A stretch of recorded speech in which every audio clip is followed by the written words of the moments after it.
నమస్తే అమ్మా. మీ పేరు? అంజిరెడ్డి. ఓకే.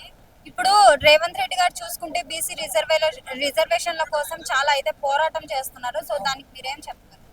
యాక్చువల్గా బీసీల గురించి కాంగ్రెస్ ముందు నుంచే పట్టించుకుంటుంది. ఇప్పుడు కూడా రేవంత్ రెడ్డి గారే చాలా ముందుకు తీసుకొని స్టెప్ తీసుకున్నాడు. దానికి మేము అందరం సహకరించాలి. దీనికి పెద్ద ఎత్తున ప్రజలలో పోయి బీసీ నినాదం తీసుకురావాలనేది మా యొక్క ఆశయం. కానీ కవిత అన్నారు కదా, నేను ఈ పాయింట్ రేస్ చేయడం వల్ల రేవంత్ రెడ్డి గారు బీసీలను పట్టించుకుంటున్నాడు అనేసి. కవితకు మాట్లాడే హక్కు ఎక్కడ ఉందండి? 10 సంవత్సరాలు వాళ్ళ నాన్న సీఎంగా చేశాడు. ఏనాడన్నా బీసీ గురించి మాట్లాడిందా? ఆమె ఎంపీగా చేసింది, ఎమ్మెల్సీగా చేసింది. ఎన్నడన్నా బీసీల గురించి మాట్లాడిందా?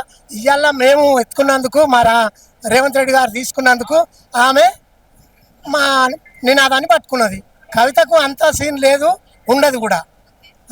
బీజేపీ రిజర్వేషన్లు ఎందుకు ఇవ్వడం లేదంటారు? బీజేపీకి ఎప్పుడు అది బీసీల పార్టీ కాదండి, అది బ్రాహ్మణుల పార్టీ. బీసీలకు ఇవ్వాలని బీజేపీకి ఉంటే ఇవాళ పార్లమెంట్ ఎంపీ నిన్న ఆడ ధర్నా చేసిరు కదండి. ఎవడు సంజయ్ బీసీ కదా, బీసీకి నిన్న ఎత్తుకున్నాడా? ఎత్తుకోలే. ఈ బీసీల గురించి మాట్లాడరు వాళ్ళు. వాళ్ళ పని ఏంటంటే ఎంతసేపు బీసీలకు అగనిస్ట్గా ఉండడమే బీజేపీ పని.